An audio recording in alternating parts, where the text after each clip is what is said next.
और इसीलिए ये आर्थिक सर्वेक्षण महत्वपूर्ण है, क्योंकि ये दिखाता है कि केंद्र सरकार के उनके नए नए कानून के, उनकी नई नई बाधाओं के बावजूद अरविंद केजरीवाल जी के नेतृत्व में दिल्ली की अर्थव्यवस्था, दिल्ली का राजस्व, दिल्ली की प्रति व्यक्ति आय लगातार बढ़ रही है। अगर हम इस साल के इकोनॉमिक सर्वे के आंकड़े देखने जाएं तो हम देख सकते हैं कि कोविड में इकोनॉमी में स्लो ग्रोथ होने के बावजूद, इकोनॉमी का साइज कॉन्ट्रैक्ट होने के बावजूद दिल्ली की इकोनॉमी में पिछले 2 साल से लगातार वृद्धि हुई है। और जो जीएसडीपी है दिल्ली का करंट प्राइसेस के आधार पर, वो 2022-23 में 10,14,000 करोड़ था और ये 9.25% की रिकॉर्ड ग्रोथ दिखाकर इस साल 11,07,000 करोड़ पर पहुंच गया।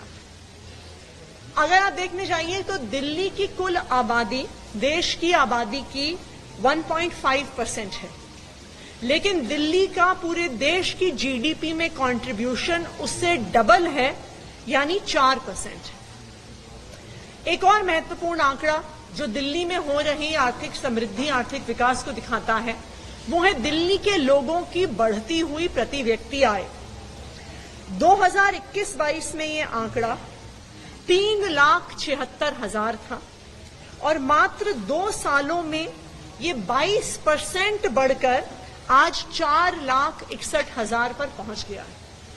न सिर्फ दिल्ली की प्रति व्यक्ति आय लगातार बढ़ी है, बल्कि दिल्ली की प्रति व्यक्ति आय बाकी देश भर की प्रति व्यक्ति आय से अब 2.5 गुना ज्यादा हो गई है। 2 और महत्वपूर्ण आंकड़े मैं आपके सामने रखना चाहूंगी, वो है महंगाई दर और बेरोजगारी दर का।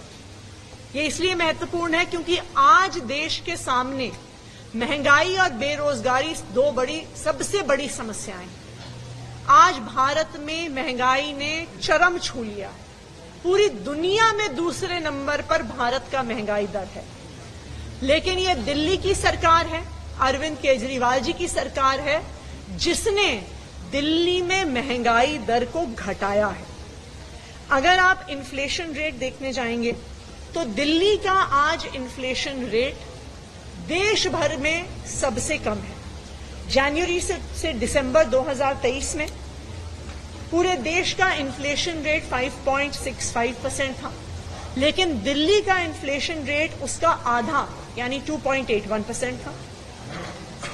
बेरोजगारी की अगर हम बात करें तो आज देश में बेरोजगारी चाहे युवाओं की हो, चाहे फ्रेश ग्रेजुएट्स की हो, 25%, 42% तक के आंकड़े छू रही है।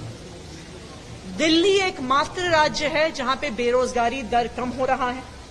2020-21 में दिल्ली में बेरोजगारी दर 6.3% था, लेकिन 22-23 में वो घटकर 1.9% हो गया है। ये सारे आंकड़े ये दिखा रहे हैं कि दिल्ली की अर्थव्यवस्था में लगातार वृद्धि हो रही है। इसके अलावा दिल्ली के राजस्व में भी वृद्धि हुई है।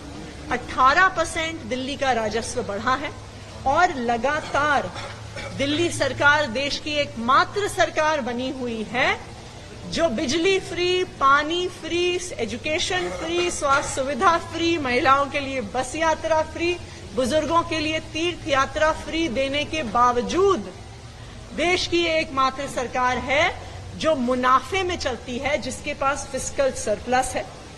ये सरप्लस 2021-22 में 3,270 करोड़ था और 2022-23 में दिल्ली का फिस्कल सरप्लस यानी हमारी आय हमारे खर्चे से कितनी ज्यादा है, वो बढ़कर 14,450 करोड़ हो गया।